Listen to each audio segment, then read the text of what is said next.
The first time she threatened to take my house, she didn't bother knocking. She marched straight across my front lawn in a pair of cream-colored heels that sank into the grass with every step, ripped the notice off my mailbox like she was tearing down a wanted poster, and held it up high enough for half the neighborhood to see. $91,000, she shouted, her voice carrying through the quiet cul-de-sac. You have until Friday, Mr. Mercer. After that, I'll enjoy watching this place get sold on the courthouse steps. The funny thing was, I wasn't worried about losing my home. I was wondering how long it would take before she realized she'd just picked the worst possible person to intimidate. My name is Daniel Mercer. I'm 72 years old, retired, widowed for almost 6 years now, and I've lived in Maple Ridge Estates long enough to remember when these streets were still dirt roads, and every mailbox leaned a little sideways because nobody cared about appearances more than neighbors. My late wife, Linda, used to joke that our little community didn't become expensive until people started paying landscapers to smile at each other. She wasn't wrong. Somewhere over the years, the place stopped feeling like a neighborhood and started behaving like a private country club with monthly dues and an inflated opinion of itself. That transformation happened slowly, but after the current HOA board took over, it felt like someone had replaced common sense with paperwork. The woman standing in my yard that morning was named Veronica Hale. She was the HOA treasurer, though she acted more like the queen of a tiny kingdom.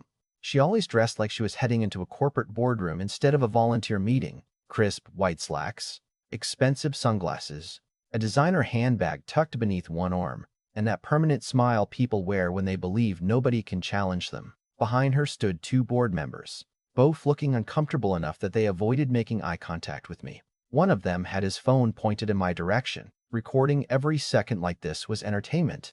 Across the street, curtains twitched. Garage doors stood half open.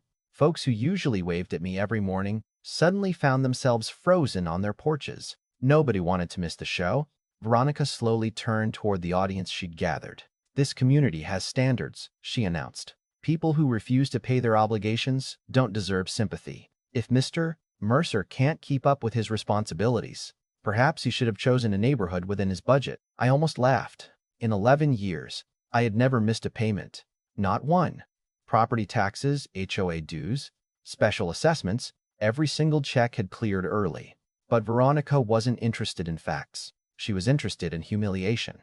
Then, as if she needed one more dramatic flourish, she nudged the ceramic planter beside my front steps with the tip of her heel. It tipped over, shattered against the walkway, and dark potting soil spilled across the concrete. She looked down at the mess she'd created herself and smirked.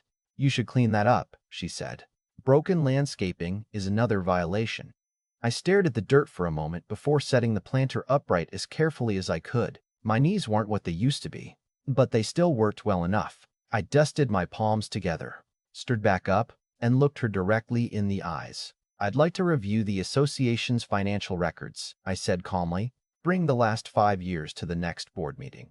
She blinked once, almost too quickly to notice, before laughing loud enough for everyone listening. Homeowners don't audit the board, Mr. Mercer. The board audits homeowners. Is that so? I asked. You should probably reread the bylaws. I memorized them. I smiled. Just a little. That's good. I helped write them.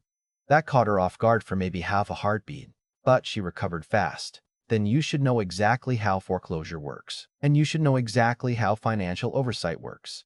She leaned closer. Careful. I can make your life very difficult. No, I replied quietly. You can certainly try. She rolled her eyes, turned on her heel, and marched back toward the street with her little entourage following behind. Before climbing into her SUV, she looked over her shoulder one last time. Friday, she called. Don't say nobody warned you. The vehicles disappeared around the corner, but the silence they left behind lingered. A few neighbors gave me awkward little waves before retreating indoors. Others simply looked away. Nobody wanted to be the next target. I understood that. Fear spreads quickly in neighborhoods run by people who mistake authority for ownership. I swept the spilled dirt back into the cracked planter, mostly because Linda always hated leaving a mess outside. As I worked, I couldn't help remembering another conference room decades earlier, another stack of financial statements, another executive insisting everything balanced perfectly. I'd spent 34 years as a forensic accountant, specializing in fraud investigations. My entire career had been built around one simple truth. Numbers don't lie. People do. Years before retiring, I'd served on Maple Ridge's original advisory committee when the neighborhood first incorporated. I'd helped draft financial transparency rules because I'd seen too many communities collapse under dishonest leadership. Back then, everyone agreed those safeguards mattered. Apparently, Veronica either never read that part or assumed nobody else had. What she didn't know was that my administrative access to several archive filing systems had never been revoked after retirement. It was an oversight so small that nobody had noticed for years. By the time she climbed into bed that Friday night believing she'd scared an old man into submission, I was already staring at transactions she never imagined anyone would see. And the deeper I looked, the less this story became about a fake lien, and the more it became about something much bigger than either of us. The first statement looked ordinary enough. A landscaping invoice, paid on time, same amount every month. Nothing unusual until I noticed the company name.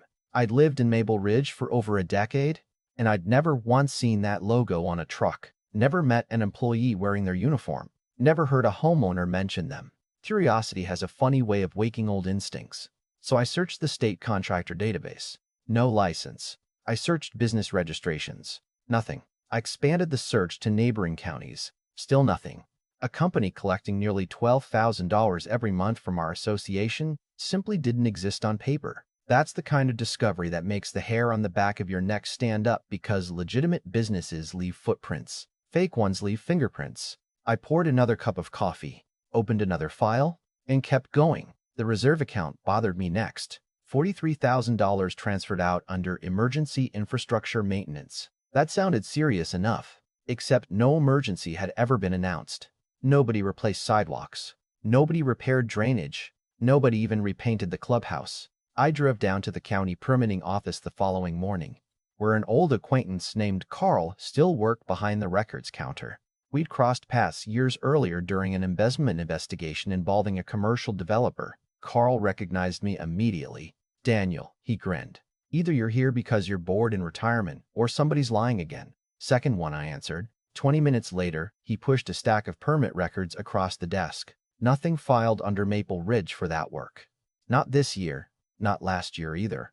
I thanked him, folded the copies into my folder, and walked back to my truck feeling that familiar mix of excitement and disappointment every investigator knows. Excitement because the puzzle pieces were fitting together. Disappointment because every missing piece represented somebody who had been cheated. Linda used to tell me I cared more about numbers than people. She wasn't entirely wrong, but numbers are just people's stories written in a language that can't fake emotions. Every unauthorized transfer meant someone's retirement savings. Every inflated contract meant another family paying higher dues. Veronica hadn't stolen from spreadsheets. She'd stolen from neighbors who trusted her. Over the next 4 days, my dining room slowly disappeared beneath piles of documents. Bank statements covered one end of the table. Vendor checks sat in neat chronological rows.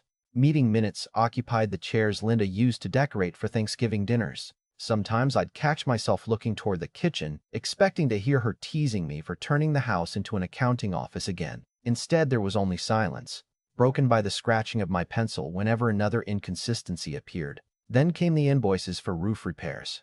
$37,000 billed over 2 years. Funny thing was, our clubhouse roof had never been repaired.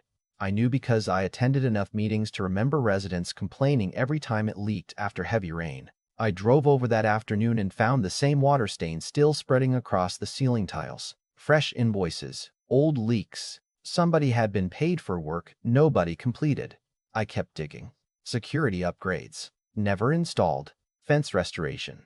Never performed. Irrigation replacement. Existing pipes still carried manufacturing dates from almost 15 years earlier.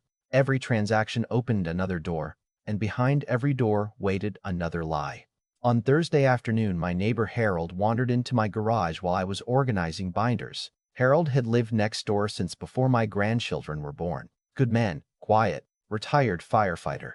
The kind of neighbor who fixed your fence before telling you he'd noticed it was broken. He glanced at the mountain of paperwork and whistled softly. "Looks like tax season exploded in here," something like that. He picked up one invoice, read it, then frowned. "Didn't they charge us another special assessment for landscaping last spring?" "They did." "Then why's this company billing every month too?" I looked at him for a second before answering. "Because somebody assumed nobody would compare the two." Harold slowly lowered the paper. "Danny, how bad is it?" I didn't answer immediately because I honestly didn't know yet. Finally, I said, "Worse than I hoped. Better than I feared." He nodded. "Need another set of eyes?" I smiled. "Actually, yes. That's the thing about communities. Fear isolates people, but truth attracts them." Harold spent the next 2 evenings helping me organize records. On Friday, Mrs. Alvarez from 3 houses down quietly knocked on my door carrying homemade soup. She'd heard rumors about the confrontation with Veronica and wanted to check on me. Before leaving, she casually mentioned that our HOA dues had increased 4 times in 3 years despite almost no visible improvements around the neighborhood. "I figured inflation," she shrugged. "Maybe it wasn't." "Maybe not," I replied. By Saturday, another neighbor stopped by with copies of old newsletters he'd saved in a filing cabinet. Someone else brought canceled checks. One family shared emails requesting explanations for mysterious assessments that had never received answers. Veronica believed intimidation kept people silent. What she never realized was that silence isn't agreement. Most people simply wait until someone gives them permission to speak. By Sunday evening, my single binder had become 3 thick volumes, each tabbed, indexed, color-coded, and cross-referenced exactly the way I'd prepared evidence packages during my career. Every allegation linked directly to supporting documents. Every missing dollar traced through bank records. Every questionable payment matched against public databases. No assumptions, no guesses, just facts. Then I found the transaction that changed everything. It wasn't the largest payment. It wasn't even close. $7,400 transferred to a consulting company called Hale Community Solutions. I almost skipped over it until I noticed the mailing address. Same street where Veronica lived. Different house number. Corporate ownership records confirmed what my instincts already suspected. The company belonged to her younger brother. Suddenly, every inflated landscaping contract made sense. Every fake repair. Every reserve withdrawal. Money entered one shell company before quietly flowing into another controlled by family. It wasn't sloppy anymore. It was organized. Deliberate. Calculated. I leaned back in my chair and closed my eyes. 34 years investigating financial crimes teaches you one important lesson. People rarely steal because they need money. They steal because eventually they convince themselves they'll never get caught. The following Monday happened to be the monthly HOA meeting. Veronica arrived wearing another immaculate white suit, smiling at residents as though she were hosting a charity luncheon instead of governing a neighborhood already drowning under fraudulent assessments. I watched homeowners file into the clubhouse carrying folding chairs because attendance had grown unusually large. Word travels fast in suburban America, especially when someone whispers the words financial records. Veronica noticed me near the back wall with my 3 binders stacked beside my chair. She smiled politely, but I caught the tiny hesitation in her eyes. Maybe she finally realized I hadn't spent the week begging banks for loan extensions like she'd expected. Maybe she simply wondered why an old accountant needed that much paperwork. Either way, she masked the uncertainty quickly and called the meeting to order. Committee reports came first. Maintenance updates followed. Then new business. Finally, she adjusted her glasses, lifted a familiar sheet of paper, and smiled toward me. "Our last agenda item concerns delinquent homeowner Daniel Mercer." The room grew quiet. I folded my hands together and let her read every carefully rehearsed accusation without interrupting once. She talked about unpaid assessments, violation notices, collection procedures, liens, foreclosure timelines. She sounded confident because she believed she controlled the ending. What she didn't know was that while she was reading my imaginary debt out loud, the original evidence package documenting more than $300,000 in suspected fraud had already been delivered to both the State Financial Crimes Division and the County District Attorney's Office before breakfast that morning. The 3 binders sitting beside my chair were only copies. And when Veronica finally looked up expecting to see embarrassment on my face, I reached down, wrapped both hands around the thickest binder, and lifted it onto the conference table with enough force that every water glass jumped a few inches off the polished wood. The sound echoed through the clubhouse harder than I expected. Conversations stopped. Chairs creaked as people shifted forward. Veronica looked down at the binder, then back at me, still wearing that practiced smile she'd perfected over years of talking down to people. "If you're finished with your little performance," she said, "I'd like to proceed with the vote regarding your delinquent account." I gently slid her notice across the table. "My account is current," I said. "It has been current every single month for 11 years. I confirmed that with the bank yesterday." Her smile faded just enough for me to notice. I opened the binder to the first tab. "The question isn't whether I owe this association money," I turned another page. The question is why this association paid $144,000 to a landscaping company that doesn't legally exist. Someone near the front quietly muttered, "What?" I didn't slow down. Tab 2. Emergency Infrastructure Repairs.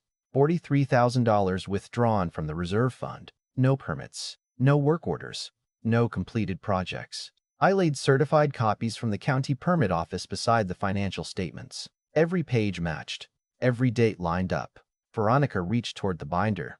This meeting isn't the place for conspiracy theories. I calmly pulled the documents back before her fingers touched them. "You're right," I answered. "That's why the originals were delivered to state investigators this morning." You could actually feel the room change. The confidence that had filled it only minutes earlier disappeared, replaced by something much heavier: doubt. I continued turning pages. Fake roofing invoices, duplicate billing, phantom maintenance contracts, checks written to businesses owned by relatives. Every claim was supported by bank records, public filings, contractor databases, or county documents. Nobody interrupted anymore. Even the board member sitting beside Veronica had stopped pretending everything was normal. One of them quietly removed his nameplate and set it on the table. Then I reached the final tab. "Over the last several years," I said, looking around the room instead of at Veronica, "this board didn't overcharge me $91,000.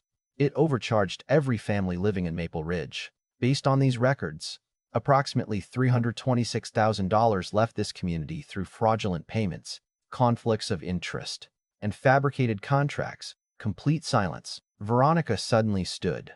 "He's lying." Her voice cracked for the first time since I'd met her. "This is harassment. He's manipulating documents." I nodded toward the young board member who had recorded our confrontation outside my house a week earlier. "Please don't delete your video," I said. "It clearly captures our treasurer threatening foreclosure before verifying my account balance." Investigators usually appreciate that kind of evidence. Every eye in the room turned toward him. He slowly lowered his phone, avoiding Veronica's stare. Then Harold stood up from the back row. "I'd like to make a motion," he said. His voice wasn't loud, but it carried. "Effective immediately. Remove Veronica Hale from the board, pending a full independent audit." Before anyone could respond, Mrs. Alvarez stood as well. "I second the motion." Hands began rising all over the room. Not angry hands, determined hands. The kind raised by people who had finally stopped being afraid. Veronica looked around desperately, waiting for someone to defend her. Nobody did. The vote wasn't even close. Within minutes, she was no longer treasurer. She wasn't even a board member. She gathered her purse with trembling hands, shot one last glare in my direction, and walked out without another word. I didn't celebrate. I didn't smile. I simply closed the binders and carried them back to my truck. Justice isn't supposed to feel exciting. It's supposed to feel correct. About 10 days later, I was trimming the roses Linda planted years ago when a county sheriff's cruiser rolled slowly down the street. It stopped in front of Veronica's house. A deputy stepped out carrying a thick envelope. Neighbors peeked through windows exactly the way they had when she came after me. Funny how history likes symmetry. He walked to her front door, spoke with her briefly, then taped an official notice to the glass before returning to his vehicle. I never walked across the street. I never said, "I told you so." I never even looked long enough for her to think I was enjoying the moment. Linda always believed that character isn't measured by how you act when you're humiliated. It's measured by how you behave after you've been proven right. Several months later, the association elected an entirely new board. Independent auditors confirmed most of the findings. Insurance claims helped recover a significant portion of the missing funds, and homeowners voted to strengthen financial oversight with even stricter transparency rules than the ones I'd helped write years before. Before surrendering my remaining archive access, I left one handwritten note inside the transition file. It simply said, "Communities don't fall apart because people disagree. They fall apart because honest people stay quiet while dishonest people become comfortable." Every now and then someone asks whether I regret exposing everything. My answer never changes. No, I regret that it became necessary in the first place. If Veronica had simply knocked on my door that morning and spoken to me with basic respect instead of trying to make an example out of an old man, she probably would have finished her term without anyone ever looking closely enough to discover what was hiding in the books. Pride has a strange habit of introducing people to consequences they never imagined. Now I'm curious what you think.